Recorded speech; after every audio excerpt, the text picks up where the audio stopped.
Ok, bonsoir à tous et à toutes. Un petit mot avant qu'on commence. Ces dernières 24 heures, j'ai eu des problèmes avec mon ordinateur et Zoom. Chaque fois que j'étais sur Zoom, 2-3 fois, l'ordinateur s'éteignait tout d'un coup. Alors, j'espère qu'on n'aura pas ce problème cette fois-ci, mais au cas où, je attendez pas quelques minutes et je vais essayer de me rebrancher.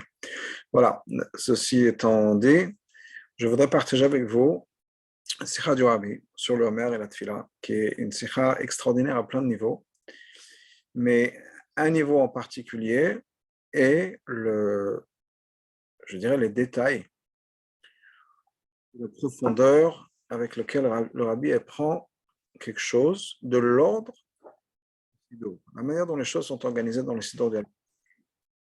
Et ne serait-ce qu'à ce niveau-là, c'est quelque chose d'extraordinaire et de fascinant, les enseignements que le Rabbi de ce qui est représenté par l'ordre dans lequel les choses sont marquées, sont imprimées dans le Siddur, l'ordre que nous avons dans le Siddur. Donc, on a besoin d'un petit peu d'histoire, surtout que le Siddur qu'on a, le Tehillat Hashem, a évolué au fur et à mesure des années. Et donc, il n'a pas commencé bien sûr avec sa forme en tant que Tehillat Hashem, c'était autre chose. Et jusqu'au Siddur d'aujourd'hui, et en particulier le Siddur tel qu'on connaît maintenant, les nouveaux Siddurim, où tout a été un peu rechangé par rapport au Tehillat Hashem classique qu'on a connu pendant des années. Alors, l'ordre dans les Siddur de manière générale, et ça c'est l'ordre dans lequel l'Admour HaZaken a établi son Siddur. Et avant de rentrer dans l'ordre dans lequel le Siddur a été établi, je voudrais mentionner la chose suivante, qui nous est dit dans l'introduction du Siddur, qui est que l'Admour HaZaken, quand il a mis en place son Siddur, il a regardé 60 versions différentes de Siddurim. Entre autres, plusieurs versions du Siddur du Harizal. Alors, ce qu'on appelle le Siddur du Harizal, le Harizal lui-même n'a pas écrit un Siddur dans le sens où il y a chaque mot qui a été mis, etc. Il y a des instructions que le Harizal, qui ont été transmises du Harizal. Et en fonction de ces instructions-là, différentes personnes ont mis en place un Siddur.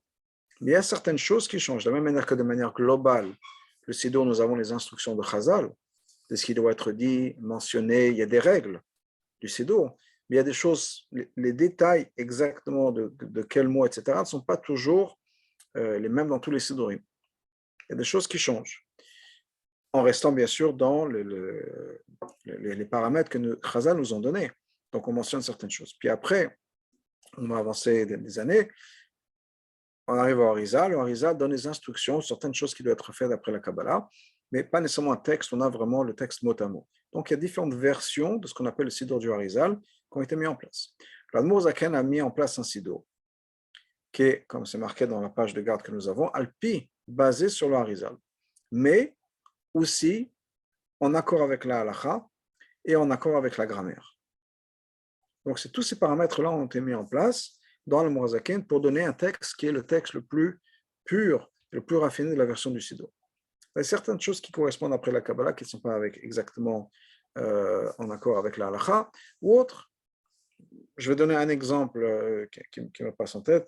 Il y a dans le Nusach Sfard, qui est le Nusach chassidique polonais, une bracha de Shema Kolenu. Et la bracha commence avec Arachaman, Shema Kolenu. Dans le Siddur de l'Admour HaZaken, c'est le contraire, Shema Kolenu, Arachaman. Pourquoi est-ce que l'Admour HaZaken a changé, ou est-ce qu'il a mis dans cet ordre-là? Parce qu'on a une règle dans la halakha que la bracha doit commencer et finir de la même manière. Donc si on commence par Ba'avrat Hashem Shomea Tefila, on doit commencer avec Shomea Tefila. Le Shema entend la même idée, ça n'a pas besoin d'être les mêmes mots, mais ça a besoin d'être le même concept, qui est que Dieu nous écoute. Donc on doit commencer par Shema Kolenu, écoute notre voix. En commençant par Avrahman, on a le début et la fin de la bracha ne sont plus les mêmes. Juste un exemple, parmi lesquels donc, des choses que le Mourazaken a mis en place, qui correspondent à tous les niveaux. Donc ça doit être en accord avec la halakha, en accord avec la grammaire bien sûr, et en accord avec la Kabbalah. Des fois il y a des contradictions, des fois des choses qui ne sont pas nécessairement les mêmes, et il y a un débat en suivant qui on suit, et une des raisons pour laquelle on a dit Nusraot, c'est parce que justement, il y a des gens qui mettent l'accent, des Nusraot, des textes, des versions de la Tfila qui mettent l'accent sur la halakha, d'autres qui mettent l'accent sur la Kabbalah, et ce n'est pas toujours en accord. Donc l'Admour HaZaken a mis en place un Siddur qui correspond à tout. Non seulement ce Siddur correspond à tout et à tous, il y a plusieurs choses qui sont importantes dans ce siddur-là. Et la première étant que c'est comme l'arrière-grand-père du Rabbi David Lavoud disait, c'est un siddur qui est le Shar HaKolel, la porte qui pouvait inclure tout, le passage pour tous vers Hachem, vers la Tfila. Et c'est une allusion à ce qu'il y avait dans le Beth Amikdash. Dans le Beth Amikdash, il y avait 12 portes, 12 points d'entrée. Et chaque chevet avait son entrée. Mais il y avait une Shar HaKolel, il y avait une entrée qui était pour tous, ou n'importe quelle personne, les gens qui ne connaissaient pas, les gens qui étaient convertis ou autre chose, ils pouvaient rentrer par cette porte-là. Donc, eux, ils n'avaient pas une porte qui était. Ils pouvaient rentrer dans la porte. Donc, c'était le passage qui était le passage universel. Et le siddur d'Admor HaZaken, c'est justement ce passage universel vers la Tfila. Donc, ça, c'est une chose. Une deuxième chose, c'est quand l'Admor HaZaken a fait son siddur, il est Shavé le Kol Nefesh, un siddur qui est universel, dans le sens où on n'a pas besoin de connaître la Kabbalah, on n'a pas besoin de connaître quoi que ce soit. Le siddur est fait tel quel. Il n'y a pas de kavanot de Kabbalah qui sont écrits, comme dans certains siddurim, en particulier des siddur séfarades, où des fois on a les noms d'Hachem ou les noms d'autres noms qui sont mentionnés, on est censé penser à ci, penser à ça. L'Admor HaZaken a fait un livre qui, bien sûr, inclut toutes les kavanot de la Kabbalah, du Harizal, mais ce n'est pas évident dans le texte. Dans le texte, on ne voit pas, voilà, il faut penser à ci, il faut penser à ça, etc. Il y a une exception dans la Haggadah, enfin deux fois, dans la Haggadah Pessah, où au moment où on fait les makot, on est censé verser du vin, et là, il y a, l'Admor HaZaken nous donne une Kabbalah, quelque chose auquel il faut penser, basé sur la Kabbalah. Et de manière générale, on n'a pas ça. Il n'y a pas de kavanot qui sont introduites dans le siddur. Maintenant, l'ordre que l'Admor HaZaken a suivi dans le siddur, il y a un ordre précis, un ordre logique, un ordre facile à suivre, puisqu'il est logique. Quel ordre suivre? Ça commence par ce qu'on appelle Tadir Vesheno Tadir, Tadir Kodem. Les choses suivent l'ordre chronologique, du plus fréquent au moins fréquent. Donc, qu'est-ce qu'on a au début? On a les prières de toute la journée, de tous les jours. Donc, les jours de la semaine. En commençant par Shacharit le matin, ensuite Mincha et ensuite Arvit. Puis, on a les choses qui arrivent un peu moins souvent, mais quand même assez fréquemment, c'est Shabbat. Une fois par semaine, il y a Shabbat. Puis Rosh Chodesh, une fois par mois. Puis les jours de fête, qui sont une fois par an, et même dans les jours de fête, ça suit l'ordre de l'année. Okay? Donc on a les choses qui suivent l'ordre, et c'est comme ça que c'est marqué. Puis ensuite, on a Hanouka, Purim, etc. À la fin du siddur, tel qu'Admor HaZaken l'avait mis en place, c'est Sfirat HaOmer. Sfirat HaOmer est la conclusion du siddur mis en place par l'Admor HaZaken. De nos jours, il y a deux choses qui ont été rajoutées dans le siddur, mais ça, on ne sait pas toujours, mais c'est comme ça que c'était dans le siddur d'Admor HaZaken. On commence avec Shacharit et on finit avec Sfirat HaOmer. D'ailleurs, en fait, ça commence un peu avant. Ça commence avec Tikkun Chatzot. On va revenir à ça un peu plus tard, Bezrat Hashem, si on a le temps, mais c'est le début de la journée. Alors, de nos jours, on ne fait plus vraiment, en tout cas, la majeure partie des gens ne font pas vraiment Tikkun Chatzot. Donc, cette prière qu'on fait au milieu de la nuit pour prier sur l'exil de la Shekhinah et le fait que le Beth Amikdash est détruit. Donc, ça commence avec Shacharit, le matin, après-midi, soir, pour les jours de la semaine. Et on a le Birkat Hamazon entre les deux. Donc, une fois qu'on a fini la Tefila, on a son petit déjeuner, son déjeuner, puis ensuite Mincha, Arvit, etc. Shabbat, Rosh Chodesh, les fêtes, et tout à la fin, le Sfirat HaOmer. Comme je vous l'ai dit, de nos jours, dans le siddur, il y a plein de choses qui ont été rajoutées. Il y a les slichot, il y a d'autres filot, il y a des halachot. Maintenant, on a la fin, on a Kriyat Torah pour les jours de fête et Kriyat Torah pour la semaine. On a le Teilim, mais tout ça ne faisait pas partie à la base du siddur. Il y a quelques siddurim où on a encore ça, où il n'y a pas les slichot, il n'y a pas nécessairement tous les Teilim et Kriyat Torah. De nos jours, il y a les siddurim un peu plus modernes, avec les siddurim bleus, par exemple, avec la traduction en français, Tehilat Hashem, ou bien les marrons, juste l'hébreu. Et la même chose, une nouvelle version où le Sfirat HaOmer a été changé. On le retrouve ça après Arvit. Mais c'est un changement. À la base, ce n'était pas comme ça. Ça, c'est l'ordre. Dans les d'autres siddurim du Harizal, basés sur le Harizal, comme je l'ai dit, le Harizal lui-même n'a pas écrit un siddur, mais il y a d'autres versions du siddur du Harizal, où Sfirat HaOmer n'est pas à la fin. À la fin, c'est les Yamim Tovim, et ça finit par Shmini Atzeret et Simchat Torah. Sfirat Omer et avant les Yamim Tovim. Comme je l'ai dit, le Morazaken a regardé plein de versions de Sidorim avant de composer le sien. Et le Rabbi regarde l'ordre de la Sphira, de Sfirat Omer, et il dit si le Morazaken a changé, que ça ne doit pas être par hasard. Surtout quand c'est à la fin du Sidour. On sait que tout va après la conclusion. La conclusion, c'est la chose la plus importante. C'est ça qui va finir un ouvrage. C'est la conclusion à laquelle on arrive dans un ouvrage. Donc, c'est quelque chose de très important. Même si c'est un ouvrage qui n'est que un siddur. Quand je dis que, ça ne veut pas dire que ce n'est pas un siddur, c'est pas important, mais je veux dire ce n'est pas un livre qui est écrit avec un but pour expliquer quelque chose, etc. C'est un livre de prière avec des choses à réciter, mais malgré tout, si l'Admorazaken met Sfirat Omer en conclusion, c'est que ce n'est pas par hasard. Alors qu'on pourrait avoir l'argument que Sfirat Omer, même si c'est une fois par an, ça arrive dans un ordre différent, ça arrive plus fréquemment que la Kafot de Simchat Torah ou autre chose, donc ça devrait venir peut-être avant, dans notre ordre, quelle que soit la raison pour laquelle on pourrait se donner, mais et certainement le fait que ça a changé par rapport à d'autres versions du Siddur du Harizal, il doit y avoir une raison. Et quand l'Admorazaken met ça à la fin, la conclusion, c'est que pour l'Admorazaken, la conclusion du Siddur, ce qui va fermer le Siddur, c'est-à-dire que quand quelqu'un a fini le Siddur, si on peut dire, même si on n'a jamais fini parce qu'on s'en sert tout le temps, mais disons que si quelqu'un regarde la fin du Siddur, la conclusion de mon Siddur, c'est quoi? C'est Sfirat Omer. Tachles, comme on dit en anglais, bottom line, la conclusion, la ligne finale, le point final, c'est Sfirat Omer. On veut savoir quelle est la conclusion de la Tfila, quelle est la conclusion du Siddur. L'Admorazaken nous donne cette allusion en disant, voilà, la conclusion du Siddur, c'est le conte du Homer. Pourquoi? Comment? En quoi? Qu'est-ce que Sfirat Omer a qui fait que c'est ça qui va être la conclusion du Siddur? Et si on pense, quand je dis c'est une sécha du Rabbi que je vais partager avec vous, c'est quelque chose d'extraordinaire de réfléchir à ça, de se dire que, après tout, l'ordre vient nous enseigner quelque chose.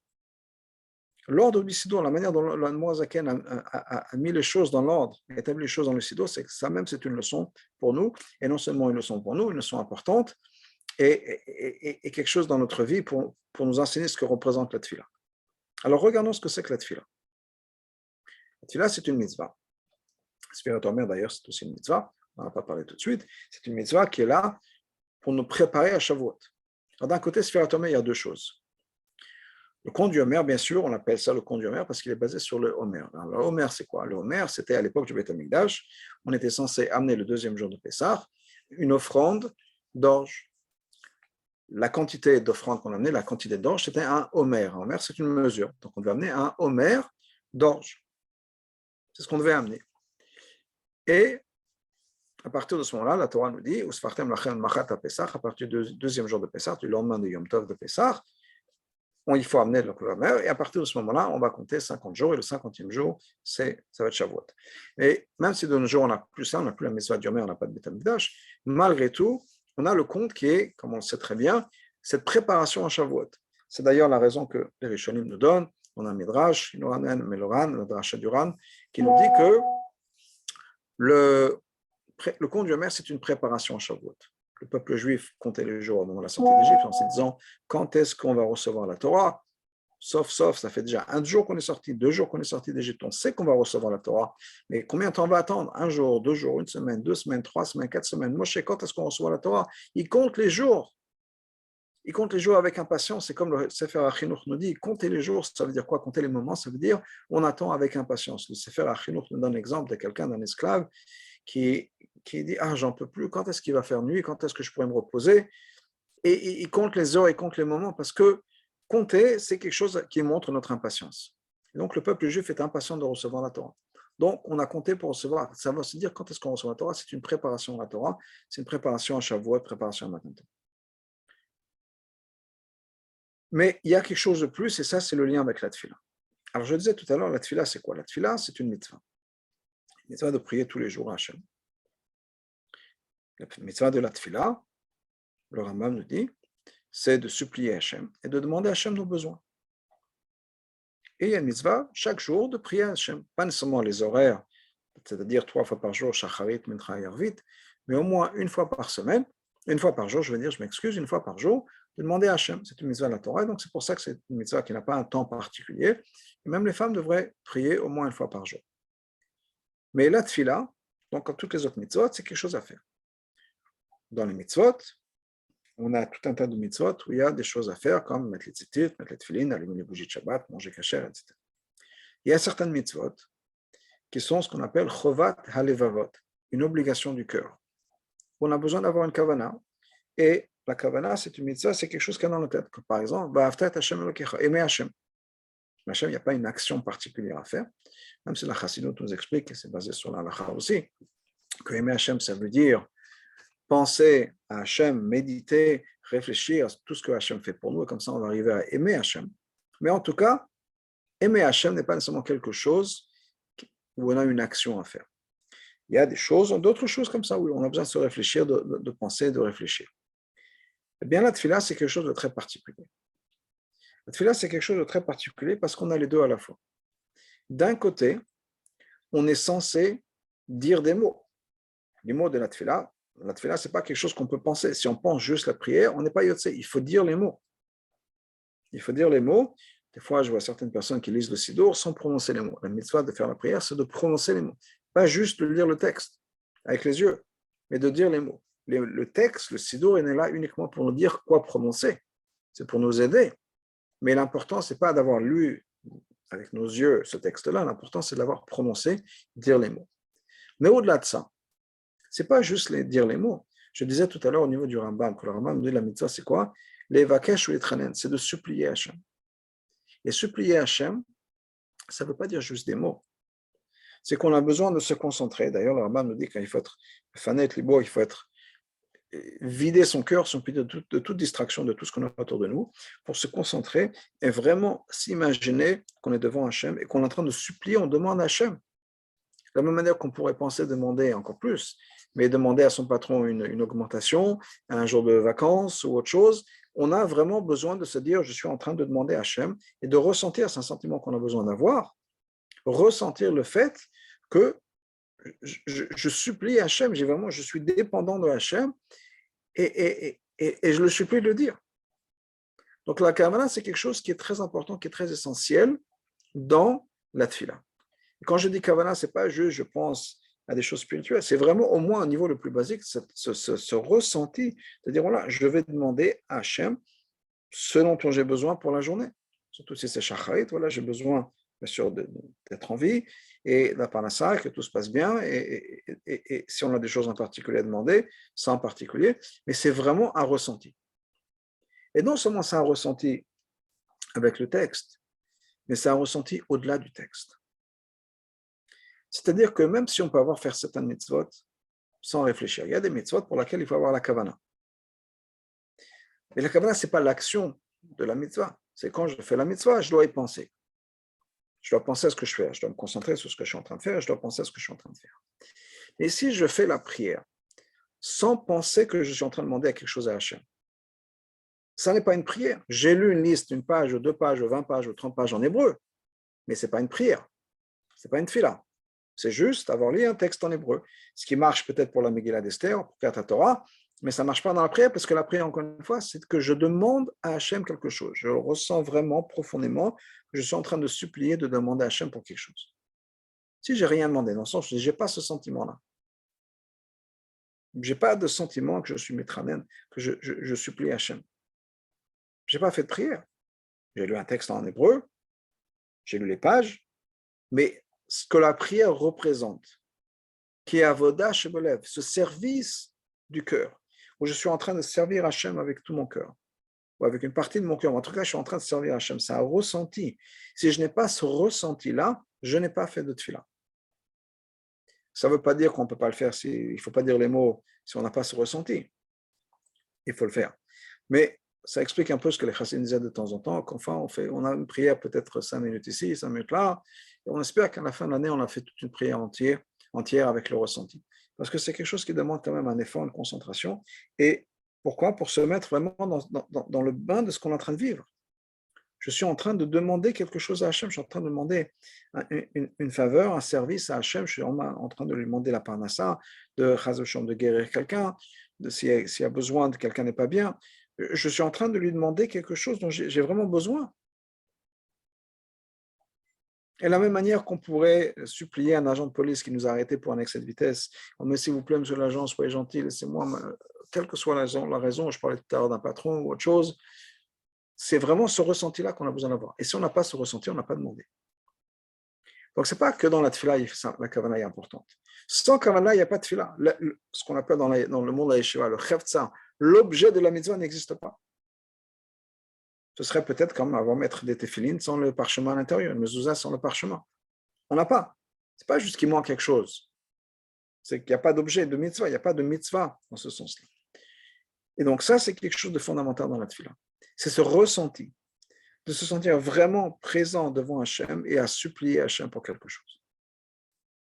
Sans cette intention, sans cette prise de conscience, il n'y a pas de tefila. Eh bien, nous dit le Rabbi, c'est quelque chose qu'on retrouve exactement dans le conte du Homer. La halakha est, en ce qui concerne le conte du Homer, que si on ne sait pas ce qu'on a compté, on n'est pas quitte de la mitzvah. Quelqu'un compte le Homer, mais il ne comprend pas les mots qu'il dit. Il va dire, voilà, aujourd'hui, Ayom, Abba, Vesrim Yom. Mais il ne sait pas ce que ça veut dire. Alors, il y a plein d'autres mitzvot où il faut dire des choses, on est yotze même si on n'a pas compris.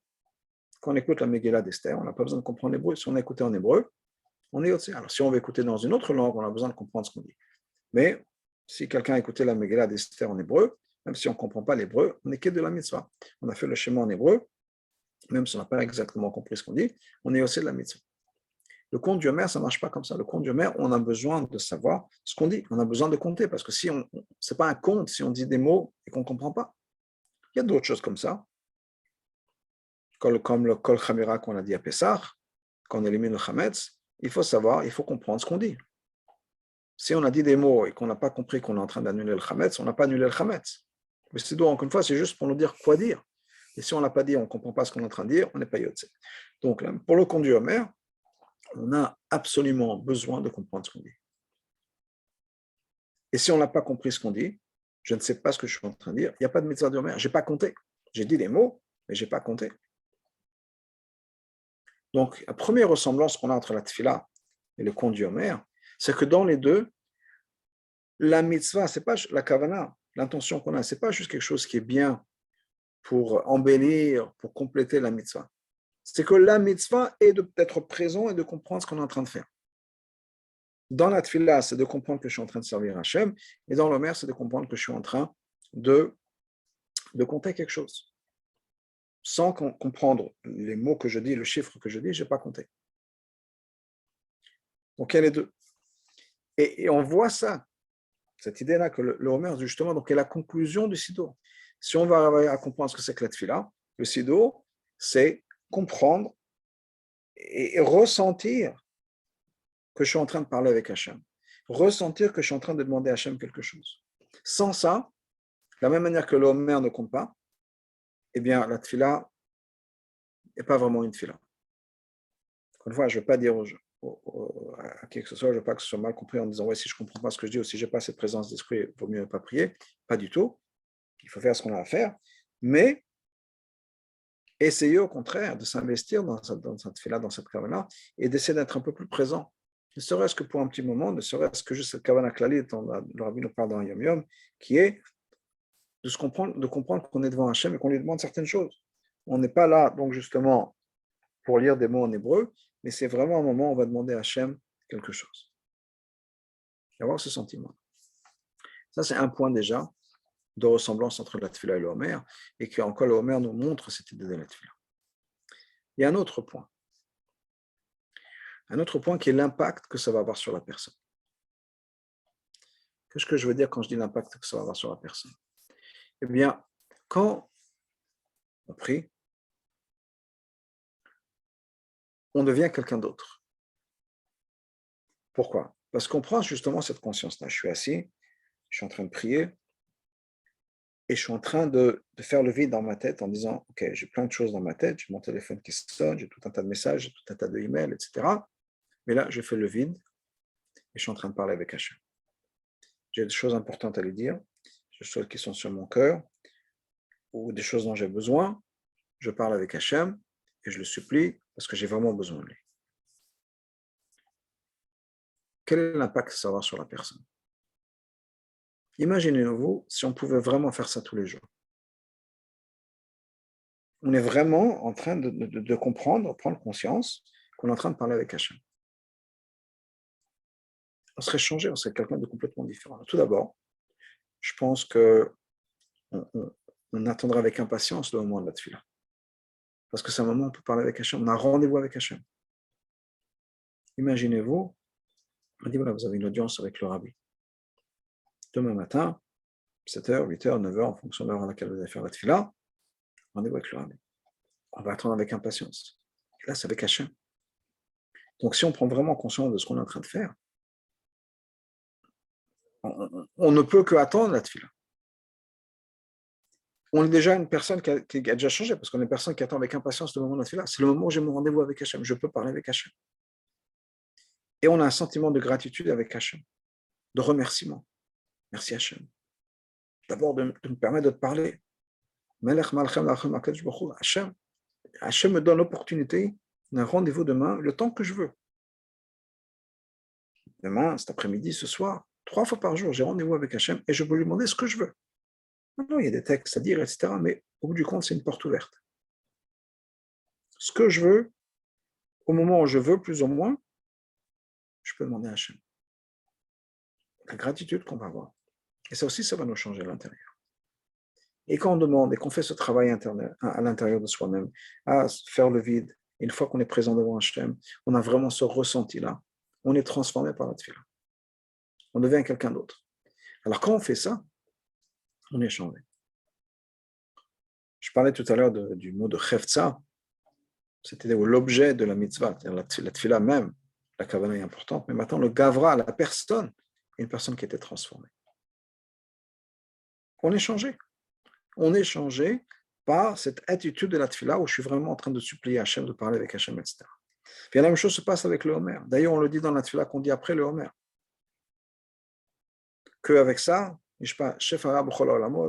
qu'on devienne pur et qu'on ait une abondance de révélations dans tous les mondes et qu'on on se soit transformé, changé, etc. Purifié. Je regardais les mots dans le Siddur exactement. Pour prendre ces mots-là exacts, parce que ce sont des mots qui sont importants et qui sont beaux, partagés. Un instant. Donc on dit que le bon Olam, donc dans le bon Olam, on dit tu nous as commandé par l'intermédiaire de Moshe, ton serviteur, afin de nous purifier de nos clipotes et de notre touma. Ensuite, il continue après, quelques lignes plus tard, que les âmes du peuple juif soient purifiées de leur impureté. On continue après, que je sois purifié, sanctifié par la Kedusha. On est transformé par sa purifié. Et bien sûr, cette préparation à Shavuot. Donc, de la même manière que dans la tefila, on est transformé par la tefila. On est transformé par le conduit Omer. Alors, peut-être qu'on dit le Yiratson comme le reste de la tefila, et moi inclus. Il est tard, on veut rentrer à la maison, on veut sortir la chaux. Bon, peut-être qu'on fait ça rapidement. Mais les mots sont là. Et si les mots sont là, que ce n'est pas du mensonge, c'est que c'est vrai. Par l'intermédiaire de la sphira, quand on est vraiment présent, on est transformé. Même si on n'est pas vraiment présent, je pense qu'on est transformé aussi, mais on en prend moins conscience. Donc, il y a cette deuxième similarité entre la tefila et l'Omer, qui veut dire que ce n'est pas juste la mitzvah elle-même. On a besoin d'être présent pour que la mitzvah compte. On est transformé par les deux. Les deux vont nous transformer. Le conduit Omer et la tefila transforment la personne. Et ce que là de Mozaken nous dit, c'est que l'ouverture et la conclusion du Siddur sont la même chose. L'idée de Tefila, c'est quoi? C'est que je deviens un Eved Hashem, je deviens le serviteur d'Hashem. Je suis là et je m'amène devant Hashem, je m'apporte devant Hashem pour être transformé par cette relation que je vais avoir maintenant avec Hashem. Et la conclusion de tout ça, on la voit dans le conduit Omer, ou sans Kavana, on n'est pas Yotze, c'est la halakha. C'est-à-dire que je ne sais pas ce que je dis, je suis en train de dire, ben ça compte pas. Et le fait qu'on dit dans l'Iratson, on est purifié, on est transformé par ça. Alors, ce n'est pas marqué dans le Siddur nécessairement, c'est marqué dans l'Halakha, on a mentionné le Rambam et d'autres, mais ce que la raison pour laquelle l'Admor Zaken a mis le Sfirat Omer à la fin, c'est justement pour faire ça, pour nous expliquer qu'on est transformé par la Tfila, on est transformé par le Homer, mais qu'on a besoin d'être présent pour ça. Sans ça, il y a quelque chose qui manque. On n'a pas vraiment prié si on ne pense pas à ce qu'on est en train de faire. Et si ce n'est pas évident à travers le Siddur, le Mozakin dit voilà, réfléchissez au Homer, le Homer c'est facile, c'est une mitzvah, c'est simple, réfléchissez à ce que l'Homer nous dit, au message du Homer, et vous avez compris de ce que c'est que la Tfila. Ça va encore plus loin. Ça va encore plus loin parce que dans le début du Siddurim, le Siddur du Admor Zaken et le Siddurim basé sur la Kabbalah, sur l'Arizal, il y a aussi une différence.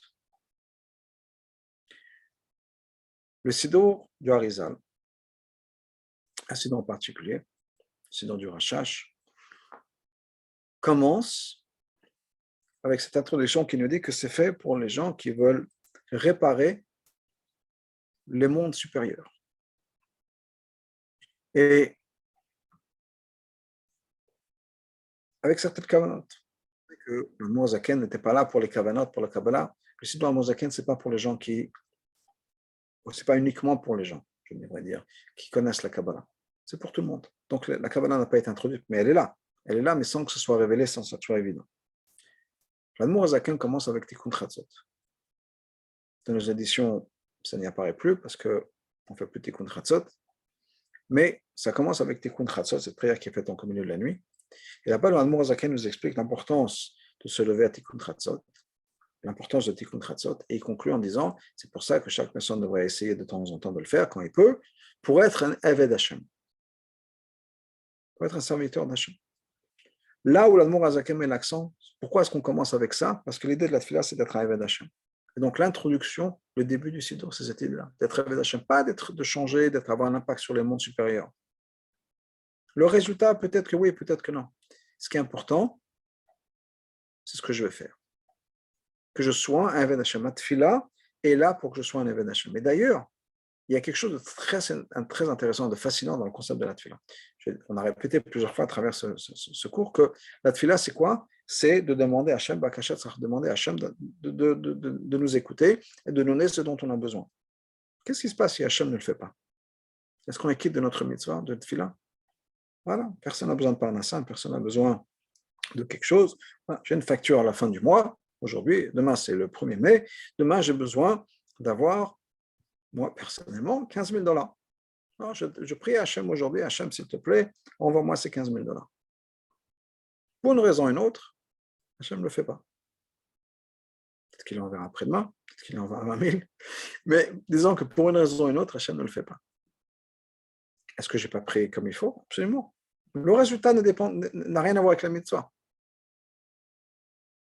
Ma mitzvah, c'est de prier à Hachem, de demander à Hachem. Ce qui se passe après, c'est plus important. La même chose dans Sfirat Omer.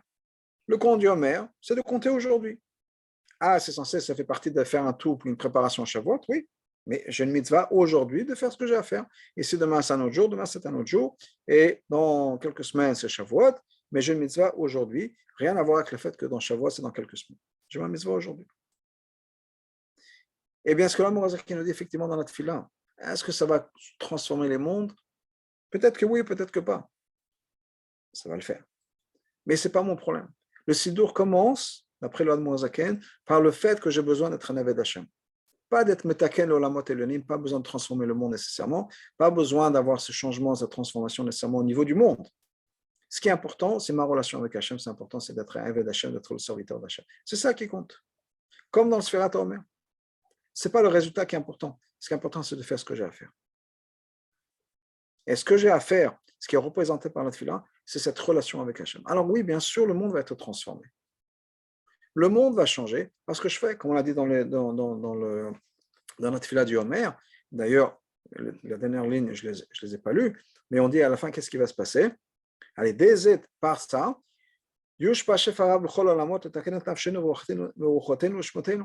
qu'on va voir cette ashpa, cette influence énorme de révélation de Hachem qui va être amenée dans tous les mondes pour réparer notre nefesh, nos ruach, nos neshama, de toute impurité, et pour être purifié les Kadeshen et Bigdushatecha Aliona pour être purifié avec la Gdusha d'en haut, supérieure. Amen, c'est là. Mais j'ai compté sans que le résultat soit important. C'est-à-dire, ce qui est important, ce n'est pas qu'est-ce que je vais accomplir, c'est le fait que je suis présent aujourd'hui dans ma relation avec Hachem. C'est pour ça que dans les Sidurim, après la Kabbalah, on avait dit le Sidur du Harizal, ça se conclut avec Simchat Torah, Shmini Atzeret, avec Rosh Hashanah, Yom Kippur, Sukkot, Shmini Atzeret, Simchat Torah, parce que c'est le moment où on amène justement ces révélations dans le monde. Et par ça, on change l'année. Bon, avec le Shofar, ensuite avec le Yom Kippur, puis le Lulav, la Souka, et ensuite la Kafot. Tout ça, c'est quoi? Ce sont des manières, des filtres pour amener les révélations d'Hachem.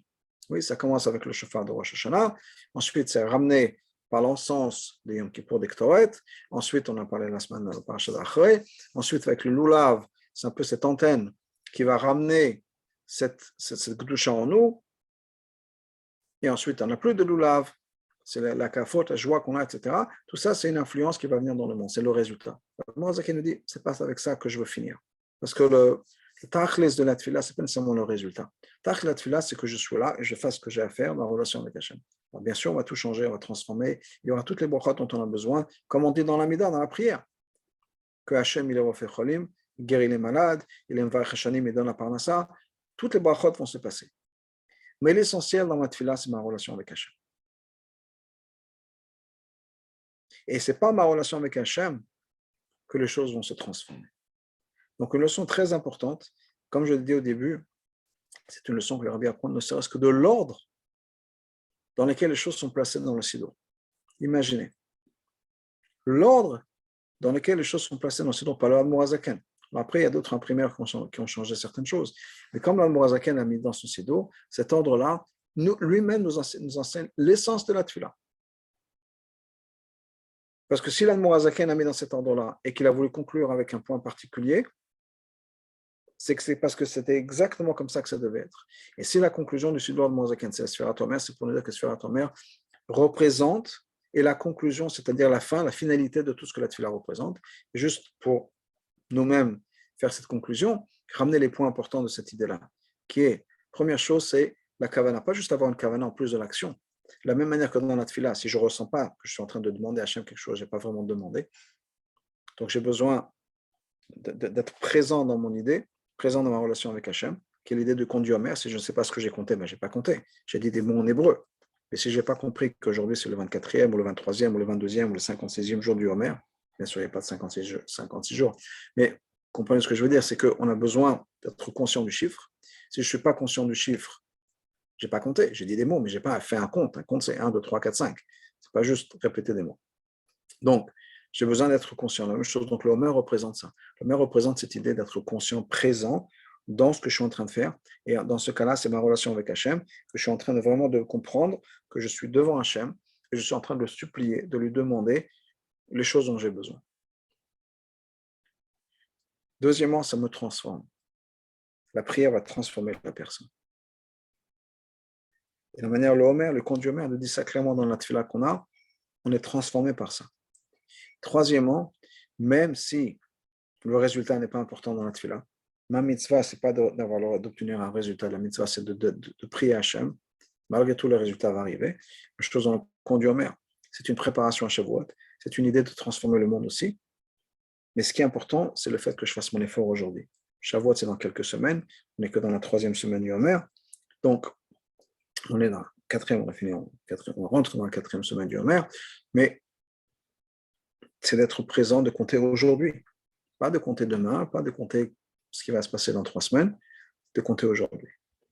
Donc ça, c'est quelque chose qui est important, d'être présent, d'être là. Et ce qui est important, encore une fois, c'est ma relation avec Hachem. Est-ce que je suis un Eved Hachem? Est-ce que je suis un serviteur d'Hachem qui fait ce qu'il faut? Ou bien je suis juste là pour dire des mots, des phrases, ou bien pour obtenir un résultat? Après, tout ce que je cherche, c'est transformer les mondes, c'est plus de parnassa, plus de santé. La tefila, ça va beaucoup plus loin que ça, et ça, c'est l'idée du Homer. La tefila, c'est vraiment faire ce que j'ai à faire dans ma relation avec Hachem. Alors, prenons cette leçon-là, qu'on travaille tous sur notre relation avec Hachem, étape par étape. Ce n'est pas nécessairement le résultat. Et je vais finir avec une histoire qui, d'une certaine manière, est reliée avec ça. Le Rav Krinsky, Rav Yehuda Kensky, qui était le secrétaire du rabbi, et qui l'a amené au OL, avait raconté l'histoire suivante. Il dit quand il a commencé à travailler pour le rabbi, il était en tant que secrétaire, donc il devait écrire des lettres, etc.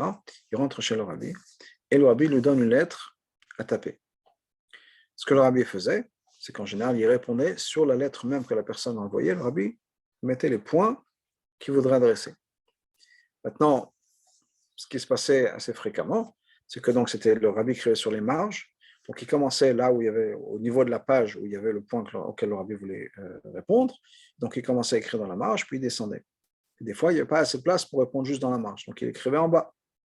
S'il n'y avait pas assez de place, il remontait en haut de l'autre côté de la lettre. Et des fois, il pouvait remonter jusqu'en haut, du haut de la page. Donc il pouvait y avoir presque un cercle fini, complet, du début, qui retournait là en fonction de la place. Puis s'il n'y avait pas de place, le rabbi écrivait au dos.